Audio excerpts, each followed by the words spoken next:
Hi hello नमस्कार, मी सई कुलकर्णी तुमच्या सर्वांचं मनापासून स्वागत करते राही द पॉवर ऑफ युनिवर्स या यूट्यूब चॅनलवर।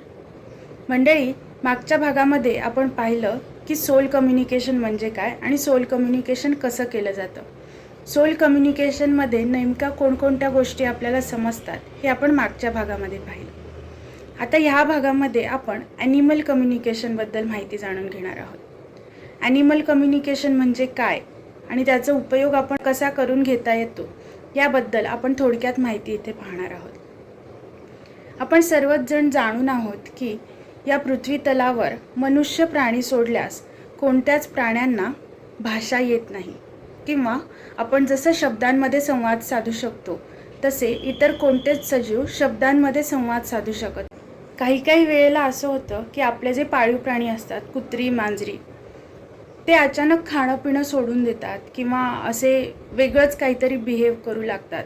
अगदी शांत असणारी मांजरसुद्धा एखाद्या दिवशी अचानक कोणीतरी घरी आलं की एकदम त्याच्या अंगावर धावून जाते किंवा शांत असणारा कुत्रा एखादी व्यक्ती आल्यानंतर अचानक भुंकायला लागते आणि हे नेहमी होत जातं। नक्की काय होतंय हे आपल्याला कळायला मार्ग नसतो। मग ह्या कंडिशनमध्ये ॲनिमल कम्युनिकेटर्स तुम्हाला मदत करू शकतात। या प्राण्यांना नक्की काय हवंय, ते नक्की असे का बिहेव करतात, ती एखादी व्यक्तीच आल्यानंतर कुत्रा किंवा मांजर हे जास्त ॲक्टिव्ह का होतात किंवा एकदम मलूल का बसून राहतात, हे आपल्याला ॲनिमल कम्युनिकेशनमध्ये कळू शकतं। जसं आपल्या माणसाच्या सोलला आपल्याशी संवाद साधायचा असतो किंवा आपल्याला जसं मार्गदर्शन करायचं असतं, तसंच प्राण्यांच्या सोलला देखील आपल्याला काही ना काहीतरी सांगायचं असू शकतं किंवा काही ना काहीतरी संदेश द्यायचा असू शकतो। काही वेळेला प्राणी अचानक आपले स्वभाव बदलतात किंवा अचानक आपलं बिहेवियर बदलतात। अगदी शांत असणारे प्राणी एकदम खेळकर होतात किंवा अगदी खेळकर असणारी मनीमाऊ अचानक शांत होते, काही खाईना पिनाशी होते, कोणाशी बोलेनाशी होते। घरातली अगदी आवडती असणारी आपली आई जरी खाऊ घेऊन आली तरी ती मलूल शांत बसून राहते। मग नेमकं तिला झालंय काय हे आपल्याला कळत नाही आणि आपण ते डिकोड करू शकत नाही। मग ह्यामध्ये त्या आईसाठी किंवा घरातल्या कोणासाठी तरी काहीतरी संदेश असू शकतो। मग हा संदेश कळणार कसा, तर ॲनिमल कम्युनिकेशनद्वारे आपल्याला हा संदेश कळू शकतो।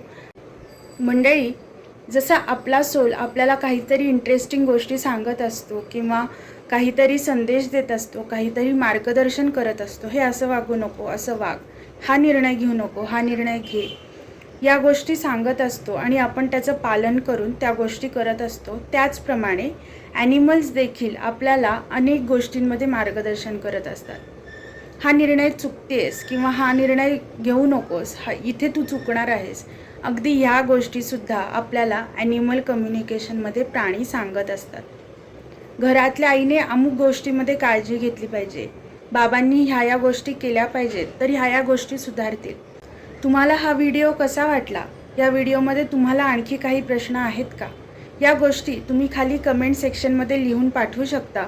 मी इथेच नक्की तुम्हाला त्याची उत्तरं देण्याचा प्रयत्न करेन। तर मंडळी, आजच्या भागामध्ये हे एवढंच। आता बाकी पुढच्या भागात। तोपर्यंत इतर व्हिडिओज बघा, हा व्हिडिओ लाईक करा, शेअर करा आणि चॅनल सबस्क्राईब करायला विसरू नका। धन्यवाद। घरातल्या कोणत्या व्यक्तीने काय सुधारणा केल्या पाहिजेत ह्या गोष्टीसुद्धा ॲनिमल कम्युनिकेशनमध्ये कळून येतात। तर मंडळी, तुमच्या घरामध्ये सुद्धा मांजर किंवा तुमचं भुबू आहे का? मग तुम्हीही तुमच्या ॲनिमल्सचं कम्युनिकेशन करून घेऊ शकता। सोबत माझा नंबर दिलेला आहेच, तिथे कॉन्टॅक्ट करा किंवा व्हॉट्सॲपला मेसेज करा।